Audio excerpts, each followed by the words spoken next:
ఇక ఖమ్మం జిల్లాలో ఈ నెల 25 నుంచి బీజేపీ విజయ సంకల్ప యాత్ర ప్రారంభం కానుందన్నారు బీజేపీ క్రమశిక్షణ సంఘ చైర్మన్ ధర్మారావు.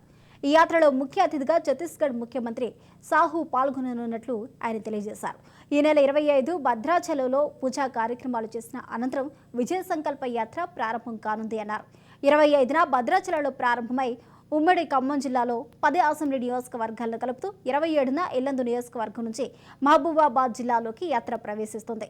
10 ఏళ్ల మోదీ పాలన చూసిన తర్వాత పేద మధ్యతరగతి వర్గాల ప్రజలు మొత్తం మోదీ వైపే చూస్తున్నారని అన్నారు.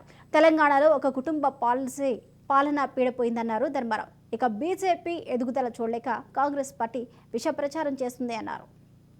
ఊహించే పరిణామాలు రెండు కూడా సాధ్యం, ఏది కూడా అసాధ్యం కాదు. త్రిపుర రాష్ట్రంలో కమ్యూనిస్టులు మేము తప్పితే ఇంకోటి లేదు, మేము తప్పితే ఇంకోటి ఎవరు ఉండొద్దు అనేటొక్క అహంకార ధోరణితోటి వారి యొక్క ఏకఛత్రాధిపత్యానికి భారతీయ జనతా పార్టీ ఒక సీటు నుంచి అధికారంలో